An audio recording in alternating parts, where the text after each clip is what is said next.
446 میں آ کر شیعوں کی حکومت کو ختم کیا تغرل بیگ سلجوکی نے۔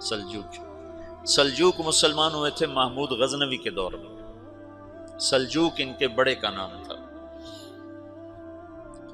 تو ایک دفعہ محمود غزنوی نے سلجوک سے پوچھا اگر مجھے تیری مدد کی ضرورت ہو تو کتنے آدمی پیش کر سکتے ہو؟ تو اس نے ایک تیر دیا، کہا یہ ایک تیر ہے میرا،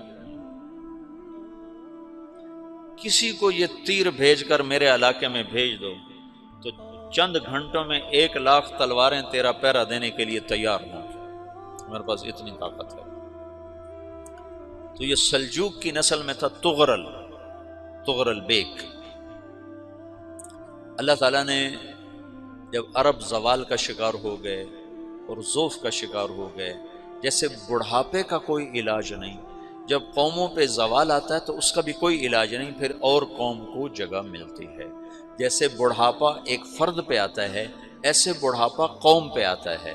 قوم کا بڑھاپا جوانی میں نہیں لوٹ سکتا، جیسے فرد کا بڑھاپا جوانی کی طرف نہیں لوٹ سکتا، قوم کا بڑھاپا جوانی کی طرف نہیں لوٹ سکتا، کوئی علاج نہیں، نئی نسل کا آنا ہی علاج ہے۔ تو عرب دھل چکے تھے، 600 سال بہت ہوتے ہیں حکومت کو، اپنی صفات گم کر چکے تھے، اب نئے خون کی ضرورت تھی۔ تغرل بیگ پہلا شخص تھا جس نے آ کر اہل السنت والجماعت کو استحکام بخشا، شیعوں کی حکومت کو ختم کیا، بغداد سے، شام سے، ان سارے علاقوں سے۔ صلاح الدین ایوبی نے اسماعیلی شیعہ کی حکومت کو ختم کیا، مصر۔ العاضد ان کا آخری خلیفہ تھا صلاح الدین ایوبی، نور الدین زنگی رحمۃ اللہ علیہ کا پروردہ تھا، اس کا دوست تھا، اس کے دوست بھی تھا، بچہ بھی تھا اس کے سامنے، زیادہ لکھنے پڑھنے کا شوق تھا۔ پھر اللہ تعالیٰ نے اس سے کام لیا اور اس کو مصر کا گورنر بنا کے بھیجا، مصر کی مدد کے لیے بھیجا۔ تو وہاں اس نے صلاح الدین ایوبی نے وہاں ختم کیا، تغرل بیگ نے یہاں ختم کیا۔ تو پھر سلجوک جو تھے نا یہ اقتدار میں آئے، ادھر ختم ہو گئی سلطنت بنو عباس کی، مصر ایک چھوٹی سی ترکوں کی سلطنت۔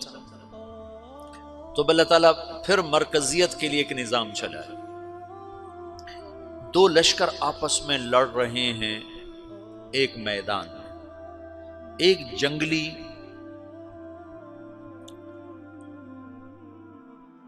بدوؤں کا قافلہ، جنگل کے لوگ اپنے قبیلے کو لے کر، ایک جنگلی قبیلہ اپنے سردار کے ساتھ نقل مکانی کر رہا ہے ایک جگہ سے دوسری جگہ۔ اللہ کا نظام کہ یہ لوگ چلتے چلتے چلتے اس وادی میں پہنچ گئے جہاں جنگ ہو رہی ہے، دو لشکر آپس میں لڑ رہے ہیں۔ جب یہ وہاں پہنچتے ہیں تو ایک لشکر کے قدم اکھڑ رہے ہیں اور دوسرا غالب آ رہا ہے۔ ان کو نہیں پتا شکست کھانے والے کون ہیں اور فتح پانے والے کون ہیں، ان کو نہیں پتا۔ اس جنگلی قبیلے کے سردار کا نام بھی تغرل ہے، تغرل۔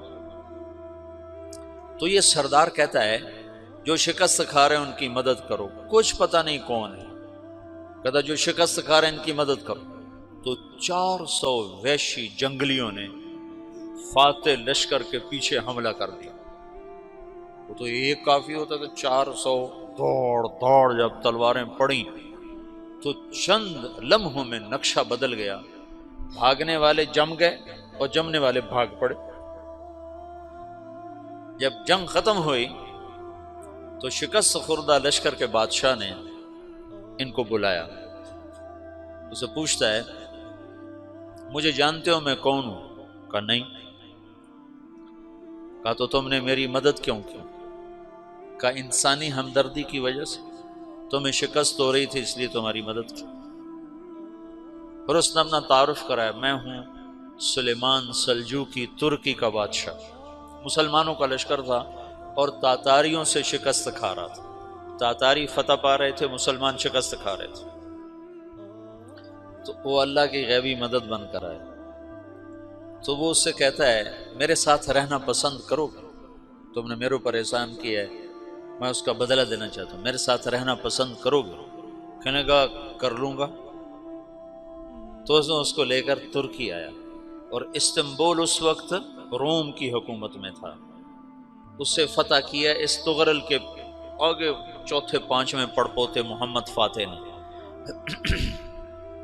تو یہ استنبول ہے، یہ ترکی ہے، بیچ میں ایک چھوٹا سمندر ہے، یہاں ایک جاگیر ہے۔ تو سلطان سلیمان کہتا ہے یہ جاگیر تجھے وقف ہے، ادھر سے رومی مجھے تنگ کرتے ہیں حملے کر کر کے، تو میرا دفاع کرتے رہنا، یہ جاگیر تیری۔ یہ اس جاگیر پہ اس نے اپنے قافلے کو آباد کر دیا، اپنے قبیلے کو، اور ایک چھوٹی سی حکومت بنا لی، جو ایک صوبہ سمجھو سلمان سلجوقی کا، وہ ایک چھوٹا سا صوبہ ہے۔ وہاں جب یہ رہ پڑا تو پھر یہ ایک شیخ کے بیت ہوتا ہے، وہاں شیخ طریقت ہے، ان کے یہ بیت ہونے جاتا ہے، وہ اس کو رات اپنے پاس ٹھہراتا ہے، تو ایک کمرے میں ان کو ان کا خادم ٹھہراتا ہے۔ یہ جب کمرے میں جاتا ہے تو سامنے دیوار میں طاقچے پر قرآن پڑا ہوا ہے، تو یہ تغرل بیگ کہتا ہے یہ کیا ہے، یہ کیا ہے؟ تو وہ خادم کہتا ہے یہ کتاب اللہ ہے، قرآن ہے۔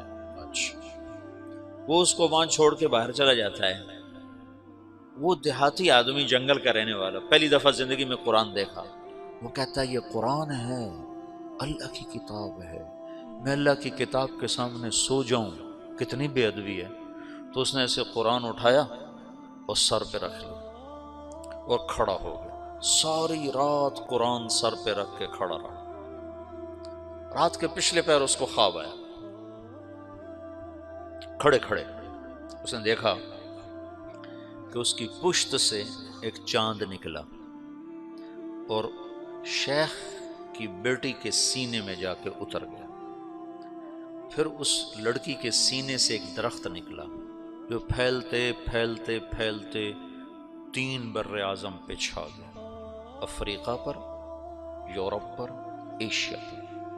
پھر اس کی آنکھ کھل گئی، وہ کھڑا ہوا ہے، تو اس نے صبح یہ خواب اپنے شیخ کو سنایا، تو انہوں نے اپنی بیٹی اس کے نکاح میں دے دی۔ اس بیٹی سے ایک بچہ پیدا ہوا، تغرل بیگ نے اس کا نام رکھا عثمان، عثمانی ترک نام سنا ہوا، جو میں نے کل بتایا تھا کہ 1924 میں وہ خلافت ختم ہوئی۔ تو ایک بیٹا پیدا ہوا عثمان۔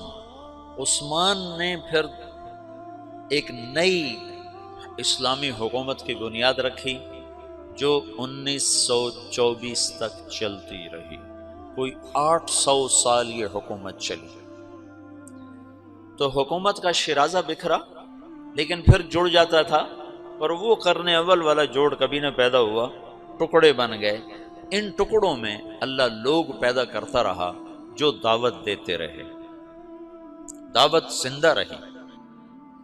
جو تربیت کا نظام تصوف کے ساتھ تھا اب وہ تبلیغ کے ساتھ،